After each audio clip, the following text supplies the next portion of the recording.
pada segmen terakhir perjumpaan kita dalam news.com pada malam hari ini. Untuk itu langsung saja untuk menyingkat waktu saya persilakan Effendi. Iya, Bang Yos tadi ceritanya kan terkait dengan peristiwa Balibo begitu ya. Iya. Padahal apa memang benar tahun segitu Anda terlibat tahun 1975 ada katakan satu pasukan elit kita ya yang menjadi sukarelawan gitu. Diundang oleh saudara-saudara kita yang pro integrasi itu. Sehingga kita memang masuk ke sana. Nah, salah satu tim dari 3 tim itu adalah tim saya gitu. Namanya tim? Namanya tim UMI gitu. Jadi ada tim ya, namanya Tuti, Umi dan Susi. Mengapa begitu? Karena Olga dan Ania belum lahir. Oh. Nah, ini saya tim UMI, saya itu bergerak dari selatan ya, selatan batas, kalau batas kita begini ini timur-timur gitu. Saya dari sini, kemudian saya bergeser ke utara gitu ya, ke Motain, terus saya masuk ke Batu Gede ya.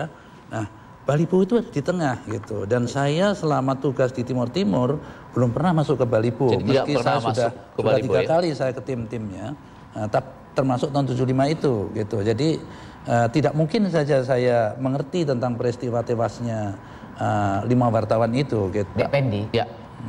Ini jangan bilang siapa-siapa, rahasia ini Dependi. Ya.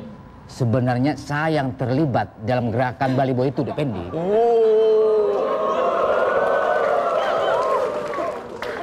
Lo nggak percaya Dependi?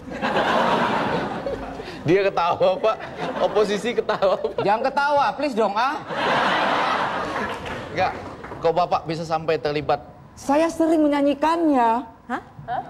Kok nyanyi? Bapak terlibat dalam operasi itu dan terus sering menyanyikannya. Seperti apa Pak lagunya? Balibo rebut kembali.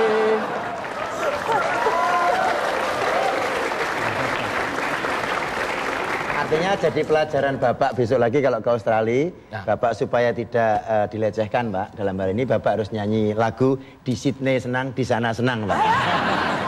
Tahun 1990 ya, 15 tahun setelah peristiwa itu, saya dapat kesempatan sekolah di Australia kan. 1 bulan saya sekolah di Melbourne, kemudian 6 bulannya di Canberra ya. Dan saya pakai atribut pasukan elit kita, Kopassus itu kan. Gak ada orang tanya saya tentang Balibo itu ya. Karena udah jelas saya memang nggak pernah masuk situ kan. Operasi-operasi seperti itu memang setelah sekian tahun pasti akan tahu lah. Bahkan ada wartawan Australia juga yang menulis tentang operasi khusus itu kan gitu kan. Nah, tetapi kenapa setelah 32 tahun kemudian saya pas berkunjung resmi sebagai tamu negara yang mempunyai kekebalan diplomatik sesuai aturan internasional, saya diperlakukan seperti itu. Jadi karena itu saya marah luar biasa dan saya pulang meninggalkan acara yang sudah dia atur, itu sudah pukulan berat untuk mereka gitu. Umumnya orang-orang Asia mungkin ya tidak berani meninggalkan kayak gitu, itu penghinaan. Tetapi karena saya dihina, mengapa? Memang gua nggak bisa menghina kamu kan gitu kan? Iya, oke. Ya, kita juga punya ibu kota, kita juga punya gubernur di ibu kota Republik Mimpi ini, yaitu ibu kota kami Jakarta, Bang Yos.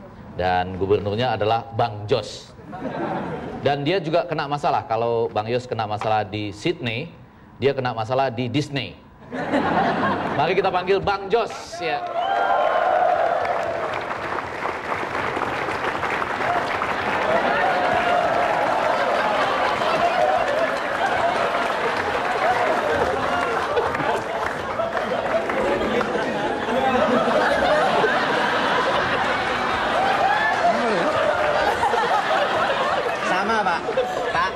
Sama Pak, kelihatan sama, yang beda rezekinya Pak. Kumaha damang, juragan? Baik Pak. Bisa ceritakan Anda kena masalah di hotel di Disney area ya? Bagaimana masalahnya Pak? Bisa diceritakan? Itu kejadiannya pas saya lagi mandi. Agak kurang kedengaran. Pas lagi? Pas saya lagi mandi. Iya. Tiba-tiba di depan kamar mandi saya sudah berdiri Donald Bebek.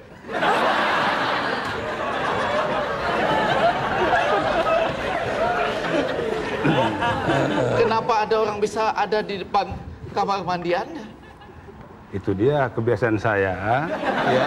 Kalau mandi, pintu kamar mandi selalu saya buka. Eksibisionis ya. Tapi kunci kamar hotel saya kunci. Oke. Tapi ada yang bisa masuk. Berarti Donald Bebek masuk pakai kunci duplikat.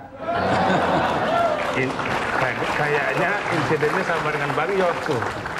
Jadi kita ikutin dulu aja ya sebentar ya, walaupun agak aneh ini. Donald Bebek bilang apa ke Anda, Bang Jos? Dia bilang, nggak usah berlagak lah, bikin waterway segala. Waterway? Iya, waterway segala katanya kan. Teman-teman saya aja bebek-bebek nggak bisa berenang di sana. Karena? Airnya hitam, bau, banyak sampahnya lagi. Pak Ya, kenapa tidak Anda laporkan seperti Bang Yos? Lapor dong ke duta besar kita di Disney itu. Nah, itulah Pak Wapres, ayah-ayah wae.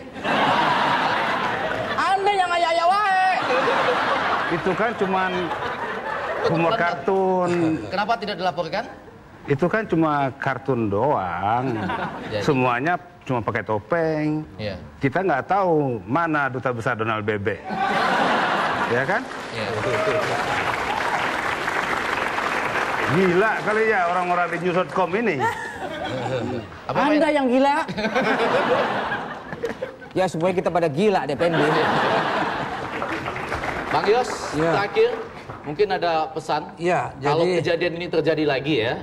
yang jelas bahwa dari protes saya itu, ya yang awalnya mereka tidak meminta maaf, kemudian duta besar menemui saya sampai 2 kali ya. Yang saya tuntut pertama adalah permintaan maaf secara resmi oleh negara itu, terutama negara Tiongkok. Dan yang kedua adalah agar detektif itu diperiksa dan dihukum gitu. Dan ternyata sakit kok dihukum. dihukum. Ya. Anda bisa diam nggak? Silakan Pak, silakan Pak. Ya. Sensitif nih Pendi. Kursinya panas kursinya. Jadi alhamdulillah ya, 2 tuntutan itu dipenuhi ya. Dan ini adalah harga yang paling mahal. Saya tahu persis untuk orang barat minta maaf apalagi secara resmi seperti itu ya. Itu sesuatu yang mahal dan amat berat gitu ya. Tetapi karena itu sudah dipenuhi, untuk tingkatan saya ya antar Jakarta dan negara bagian Australia New South Wales itu ya saya anggap selesai barangkali ya. Tetapi apakah negara kita sudah menganggap selesai itu, ya itu saya serahkan kepada pemerintah pusat tentunya, gitu intinya. Oke. Ya, kami ucapkan terima kasih banyak atas kehadiran Gubernur DKI Jakarta Republik Indonesia, Bapak Sutioso, pada acara news.com kita pada malam hari ini. Mudah-mudahan jangan kapok, silakan berbagi cerita anytime. Dan untuk Anda pemirsa, sampai di sini dulu perjumpaan kita dalam news.com. Kita akan berjumpa lagi minggu depan, masih jam 21.05. Dan Anda dapat saksikan siaran ulangnya pada hari Senin jam 13.05. Jangan lupa juga open house setiap hari Jumat jam 10 malam hanya di Metro TV. Kami semua undur diri dan ingat, jangan cuma BBM. Baru bisa mimpi.